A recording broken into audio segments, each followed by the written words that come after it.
Hello guys, welcome to my YouTube channel. So today I'm doing another episode of my podcast. I have a special guest, my special guest friend. He's a real estate agent, an investor and businessman, Kam Lolavar. Is that your name? Kam Lolavar, yeah. Lolavar. Okay, say hi to my guest. Hey everyone, nice being here.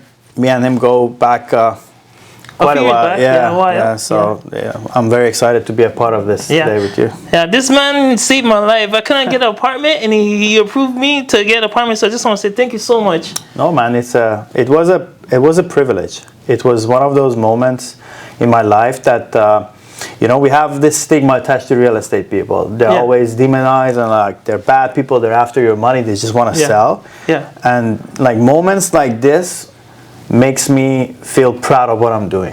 So it was a pleasure doing that. I appreciate it. Thank you. No worries. Okay. So we start with question number 1. Have you ever been on a podcast before?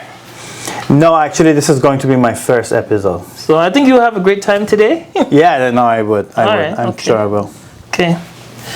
How do you stay informed about local real estate market trends and changes, and how do you use this information to better serve your clients? So I'm a part of the RE/MAX franchise, which is very big. I think RE/MAX is the largest real estate brokerage in the world. Yeah. And they focus a lot on support. And a lot of their efforts are around educating their agents and everything. And apart from the brokerage, I have masterminds, I have coaching, I have a Twitter following that I use to keep myself updated with everything that's happening in the market. Do you have like a marketing person, online marketing person on your team, in your office? So yes and no. I delegate some of my tasks to people that I think would do it better than me. Yeah. Because every person has an hourly rate. Yeah. Okay, let's say like my hourly rate based on my income is, let's say, $50 an hour. If there is a task that somebody else can do it for less than $50 an hour, and they can do a better job than me, it's going to them. I won't spend time on it, or I won't spend my time and money. So when you make a deal, does the most of the money go to you, or you guys split it? It goes to each client in the office, like each person in the office? So this is a very good question, and it's a common misconception with people that think that when a real estate person signs a deal, they just get a ton of money. It's just that for every deal, there is a lot of marketing and advertising that goes into that. Let's say if we're talking about listing, like selling a home. And apart from that, when you get paid, there is like a pyramid of people that you have to pay, and they have to get their cuts. So your brokerage takes a cut. If you're part of a team, your team leader takes a cut.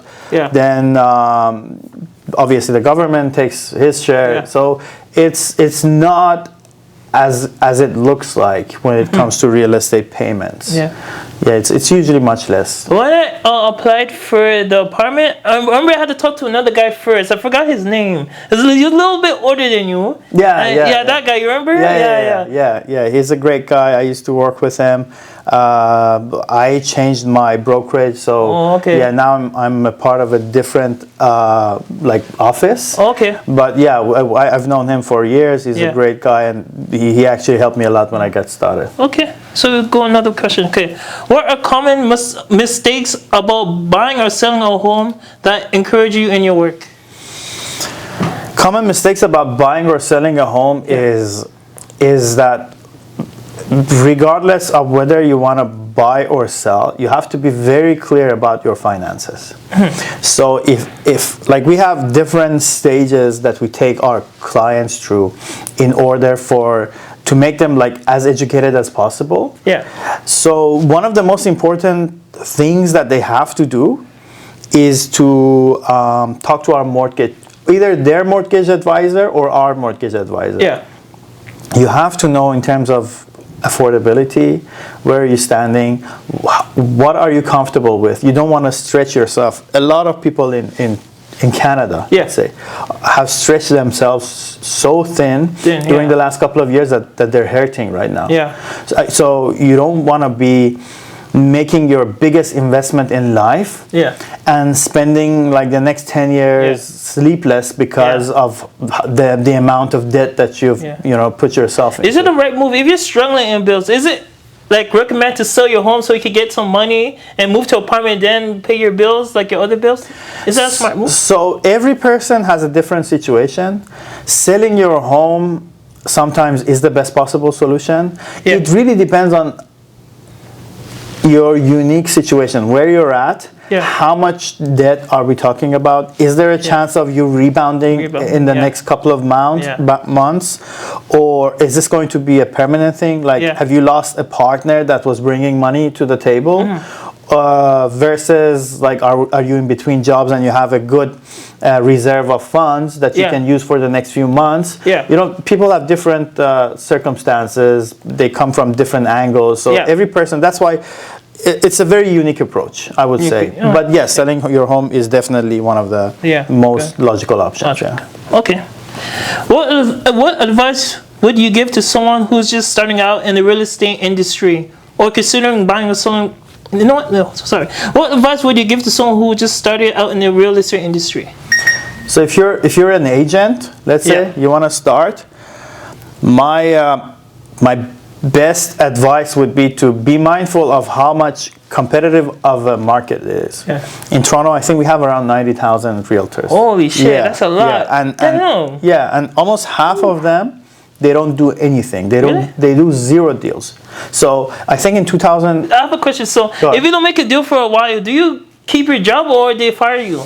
It's not. You can keep your job as much as you like. So we're contractors in a sense. So we're not employees. Okay. Yeah. So but real estate agents, they have a very high overhead. A lot of fees that we have to pay every month. So like even if you don't practice it, your yearly costs would be something between $5,000 to $10,000 based on which to renew your real estate license or your. It's your license, your insurance, your health benefits, your brokerage fees.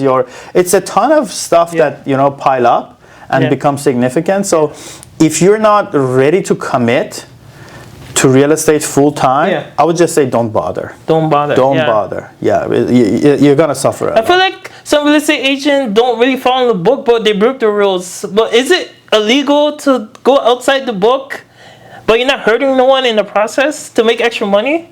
Because I hear stories about real estate agents scamming and do all these things. Yeah, so there are lots of gray areas when you're dealing with real estate, but the thing is, like, at the end of the day, you are responsible to keep your client's best interest in mind.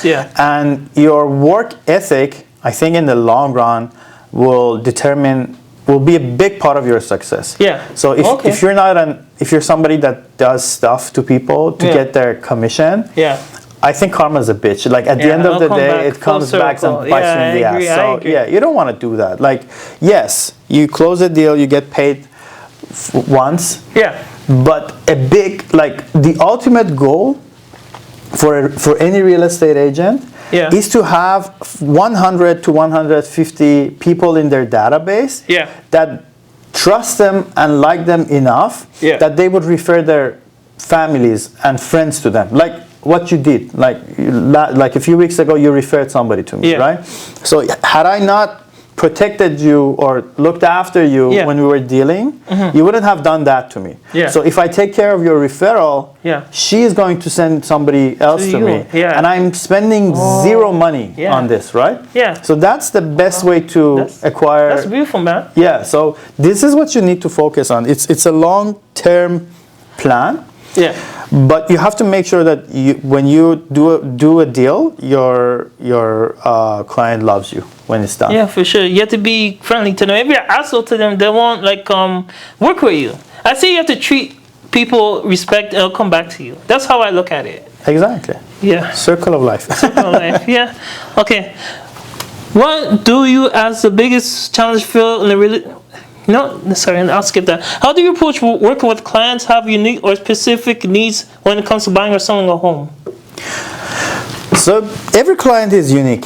In a sense that not two people have the same background, life situation. So it's what's very important for you as a real estate person is to spend some time. Most of the time, spend most of your time listening to what they have to say, and try to pinpoint the pain points, the strengths in their in their life, the weaknesses, the needs, the things that they must have, so that you can find them the best solution. You know, a lot of agents, when you talk to them, they just hook you up to their system and send you a bunch of listings that hit the market every day. So you have to go through like whatever comes to your inbox. But that's not the proper way to do it. You have to, like, the real estate agent has to know their clients well enough to look at 15 listings and, you know, choose 2 or 3 that he knows or she knows that would work best. That's like, if you talk to my past clients, I go through like 70 listings when we start, and I choose 4. 4? Yeah. Wow. 4. I usually end up. That's a number you can maintain. If you do too much, you'll be out of your mind. So you do a small amount to keep track. Human mind can only take in 3 things at a time. 3 things at a time. I add just agree. 1 more. Just because, like, we want to keep ourselves busy and our clients happy, but nothing more than 4 because you'll lose track. That's how I do with my notes. I do like 30 questions an episode, because if I do too much, I keep tracking them. I totally understand. Okay.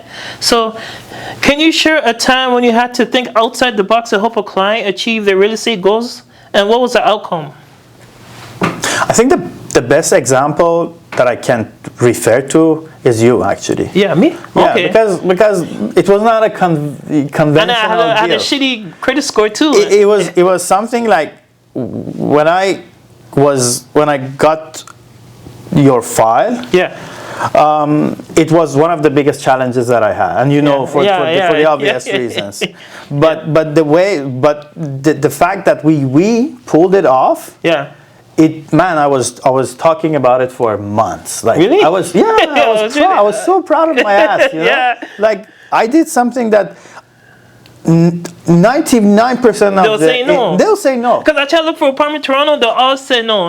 Your bad credit score. Do you see that number in your file? It's like a little 2 number, and they say no. But I told them I work hard, I'm a full-timer. I told them I pay on time. I still got denied. Yeah, I know. But so I would say, like, my biggest success was you. Thank you so much for accepting me. Like, if it wasn't for you, I think I'll be in the street, sleeping in the street. My God. So I'm so lucky to you help me. No, man, it's always a pleasure. Did my landlord know my credit score? Yeah, but your, like, credit score is a deciding factor, very big deciding factor. But you had, I think, there was something like a government program that you could fall under. And I used that to leverage. I was like, okay, you don't care if Dixon is going to pay you or not. At the end of the day, somebody is going to pay you. Even if he doesn't. And so we were lucky too. It was not the best market, My social worker at the homeless shelter, they wrote letters for me to help me out, because I was at a homeless shelter before I got my own place. I forgot the supervisor's name. The guy that I got in touch with. Cleve.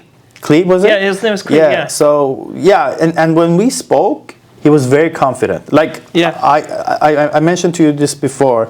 I looked at 3 people before choosing, right? But the way he presented you, I felt the confidence when he was presenting you as a candidate. I was like, okay, if you think he has what it takes to be in that place, and I looked at the thing we met, and I was like, okay, you know what? Let's do this. Now, so like I was like, yes, I got it. So okay. Who has the most influence in your life in the real estate? Who's your mentor in the real estate industry? So real estate, if we're talking about real estate specifically, I have I talked to a guy. He's from Newcastle. So Durham. Okay. In Durham region, and he's retired now. But like the last 2-3 years of his career, he was mentoring me. We still talk. I still go to him like every once in a while. I invite him over. You know, and he made me think about this whole thing different. And his name is Masood, and I think in terms of like real estate influence, he was my biggest mentor. Yeah. So what do he teach you? Like, what stuff he taught you? Basically, to treat this, what I'm doing, as a business. Yeah. So treat it as if you own a company, and you are the first employee. Yeah. And you want to grow. Yeah. So you can't wear too many hats. You have to know your strengths. You have to acknowledge your weaknesses and find people who would, you know, be much better than you when it comes to your weaknesses. Yeah. So you find your highest and best use, and you do just that. Yeah. So that's very important. And you have to find your why. Like, why are you doing what you're doing? And what are you very good at? Yeah. And what do you suck at? The ones that you suck at, you have to find somebody else for you to do it. Yeah. Because you spend a lot of time doing something that doesn't really get you anywhere. Yeah. Okay, so I think that was the biggest takeaway from all of this. And consistency and perseverance. Yeah. Like, I was a lazy ass when the first few years. Oh, okay. I was sitting at my computer, scrolling through articles, going through finances, Yeah. and, you know, justifying my time that was spent in the office. Yeah. But he had like an army mentality. Yeah. And I had weekly calls with him. He was like, "What did you do this week?" And I was like, "This and this and that." And it's like, "No. Yeah. Get your ass off the chair. Go and door knock like 200 homes and go after your ass, man. Go after the business." Yeah, you want something, you have to be persistent and go after it.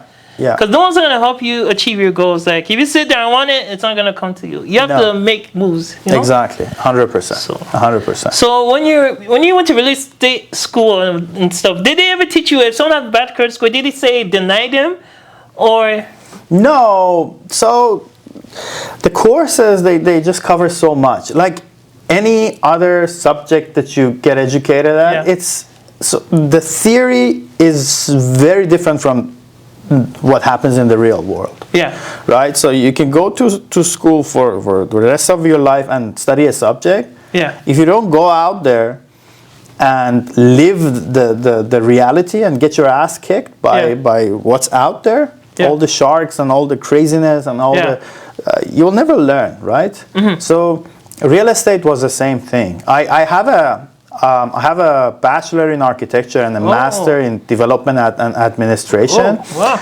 But again, when I started doing real estate, it was like as if I didn't know anything. You didn't know anything? No, that's why you have to have a mentor and somebody that can guide you. Yeah. Oh, okay. Who has taught you the most about your career investing? So investing came to me as a personal interest. Yeah. Okay. When I started to look at investing, I read a lot of books. I have a ton of people that influenced me in my life.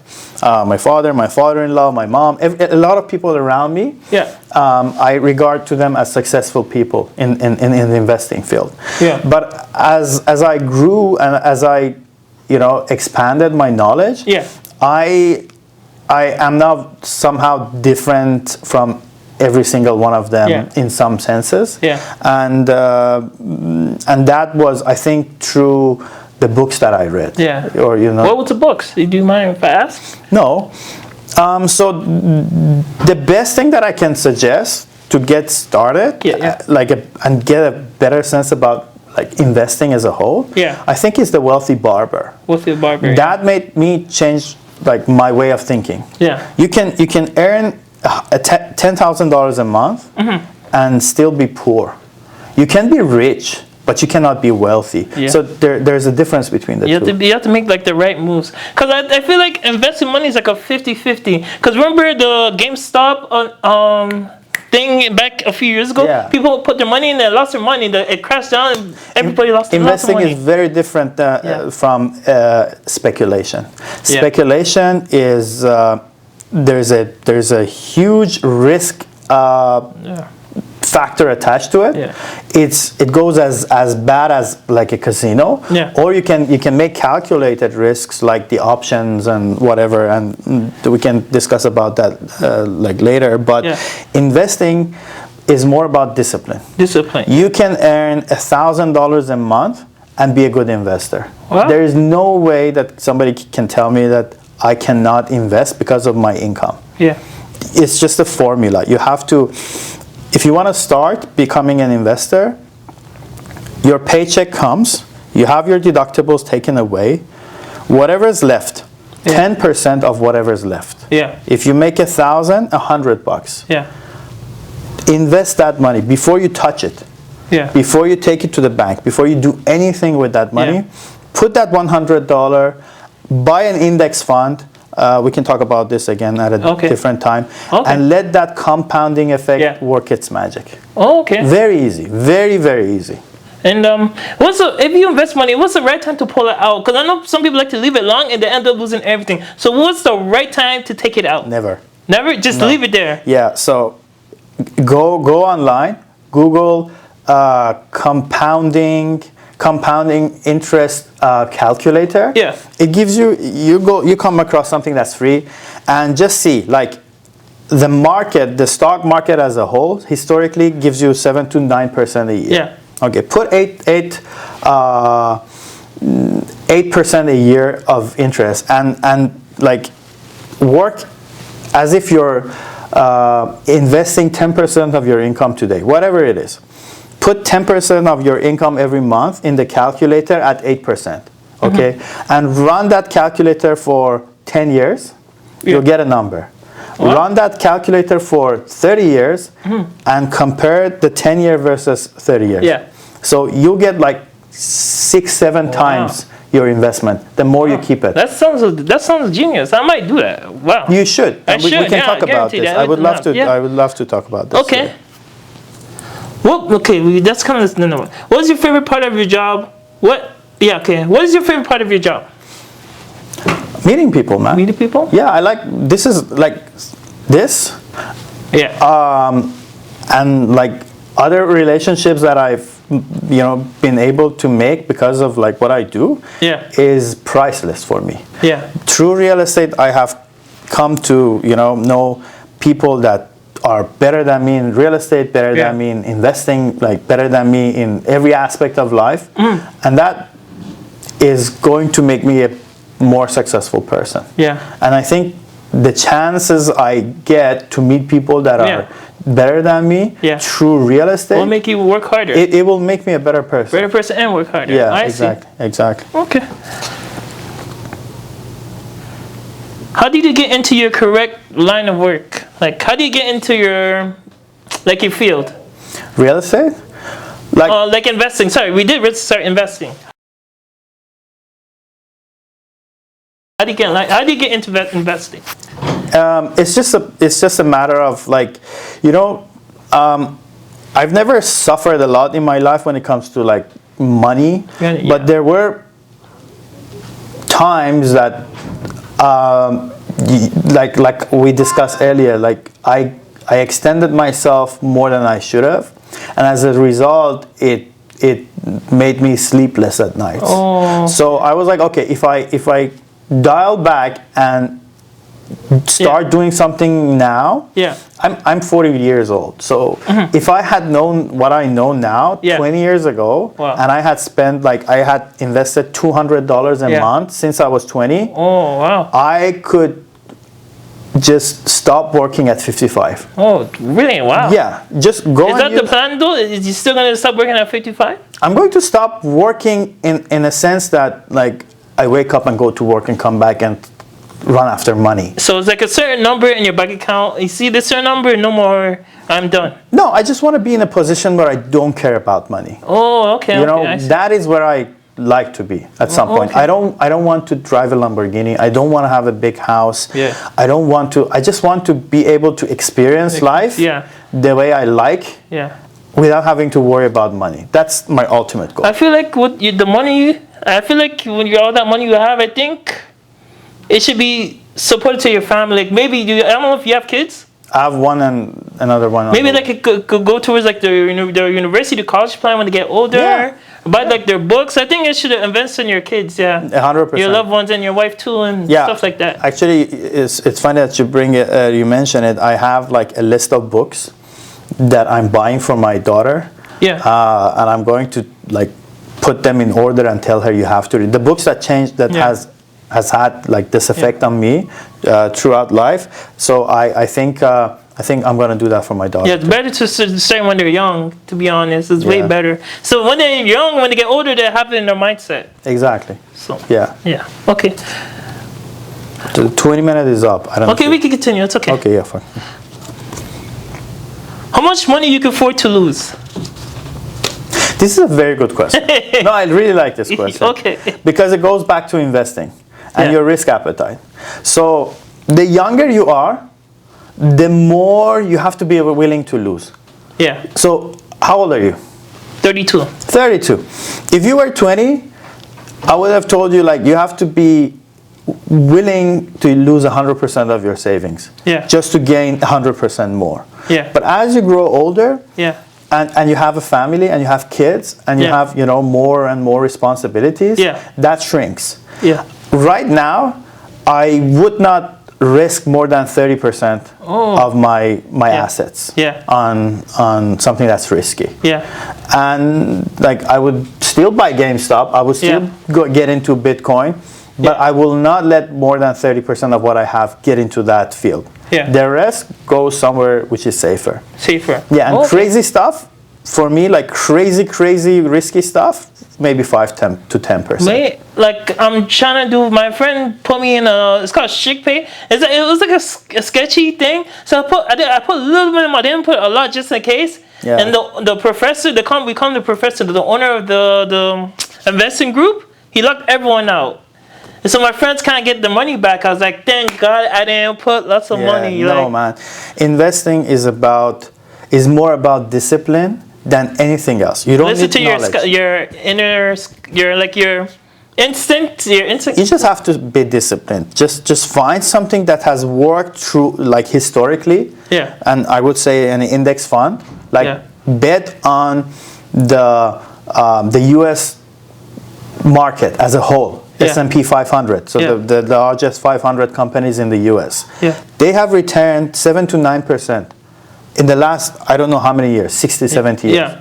So if you invest your money using that calculator and at the rate that you are comfortable with, which is 10% of your income, and invest it in an index fund that tracks S&P 500, Yeah. in Canadian dollars, it's going to be something like VSP. Yeah. Okay. See how much, using that calculator, you can see how much you can make Really? in 40 years, in 30 years. Really? Yeah. Wow. I should Do get it. into You'll it. be surprised. Yeah, man. So, let me give me 1 sec. I'm gonna check the time on the camera. Oh.